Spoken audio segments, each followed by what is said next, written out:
Hello, magandang hapon. This is Nikki. And ngayon meron tayong i-unbox na special gift from one of my favorite OPM acts, or should I say, my favorite P-pop group, ang SB19. I interviewed them the other day kasi they were dropping the MV for Dungka and Time. And I must say, among their tracks or single or songs from the group, ito yung parang very Filipino yung atake ng music video, especially ng Dungka. Well, even yung Time, very Filipino. Anyway, that's not the reason why I'm doing this video. I'm recording this video kasi i-unbox ko to. After the interview, this was given to me by their publicist. Ito ang kanilang light stick. Ready na ba kayo? 1, 2, 3. Oh, ha? So, meron siyang pouch na may, ano to? Para saan ba to? Hindi ko alam.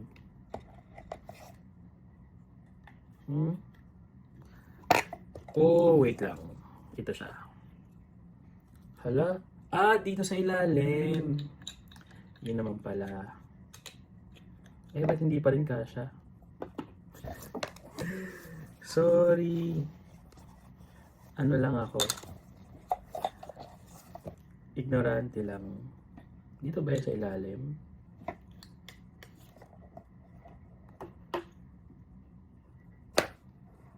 Gets ko na. Pwede mong palitan yung mga nandito. Pwedeng kay Josh. Wait lang. Meron siya kasamang stand. Ayun muna natin. So, pwede mo siyang palitan yung dito niya. Mga kay Josh. Kung tama ako ha. Pablo. Justin. Stel. And Ken. Tapos meron siyang manual. Quick start guide. Changing the light stick on the changing base.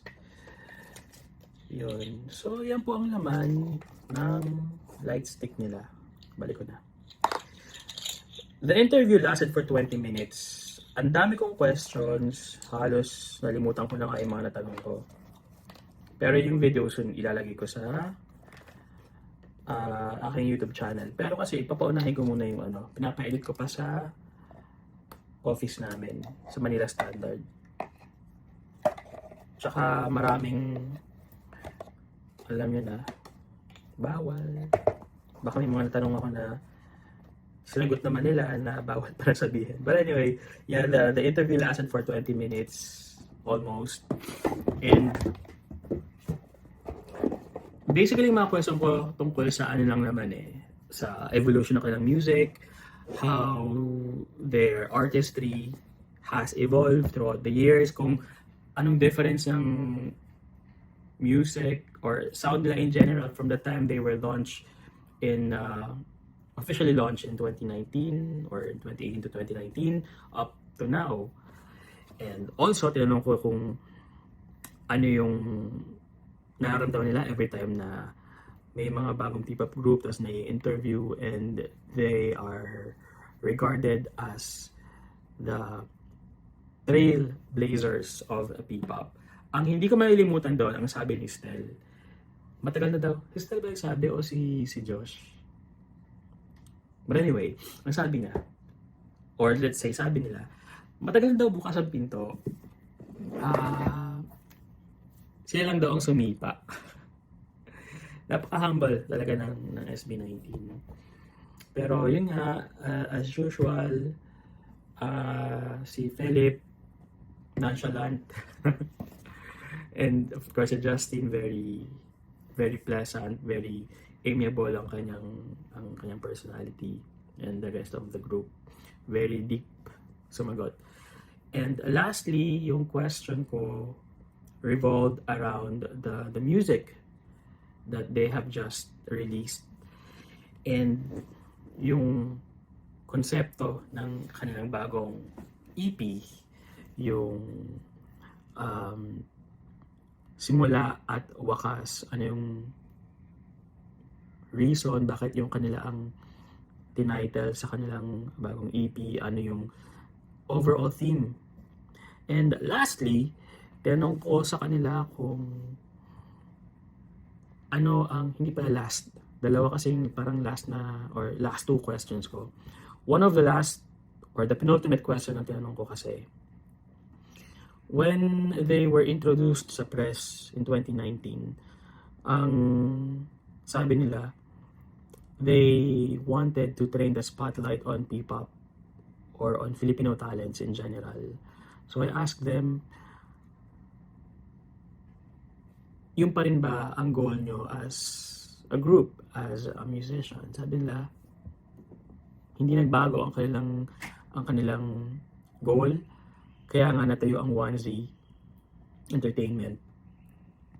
And ang pinakahuli pa lang tinanong ko sa kanila kung ano yung mensahe nila sa 18 at ano ang naging contribution ng kanilang fandom sa kanila personally and as a group, and of course sa kanilang pagsikat bilang P-pop Kings. Lahat sila may sagot doon sa interview yun, but nakakatuwa lang na from the very first interview that I had with SB19, ganun pa rin sila. Walang ere, may sense of authority kasi alam mo na they know what they're talking about, but they are the same person, or at least based on my observation. So yun nga, nasa YouTube na ang Time at ang Dungka. Well, I particularly like yung Time kasi we always hear upbeat music from the group, and minsan lang tayo nakarinig ng medyo mellow ballad, ganyan, mala ballad, pop ballad. And yung Time sobrang, meron ba kayo narinig na music na sakto yung lyrics sa paghinto ng music? Di ba? Wala. Parang, kung meron man, wala pa akong naririnig. But anyway, Time reminds me of Mapa. Yung feeling. Kasi nung una ko narinig yung Mapa, sabi ko, wow, shit, umiiyak ako. Mag-isa ko lang, pinakinggan ko yung Mapa. Tapos, sabi ko, ano ba yan? Ba't ako umiiyak? And then, it's the same feeling I had with Time. So, yun po. Time and Dungka are available worldwide, and of course ang kanilang EP, which narilis na rin pala EP. Alam ko. Sorry, kakagising ko lang kasi. But anyway, that's all for now. Salamat SB19 for this. Ibig ba sabihin ito, manonood tayo ng concert nila sa Philippine Arena? Let's see. Again, thank you very much for watching. Bye. Parang so, Dungka.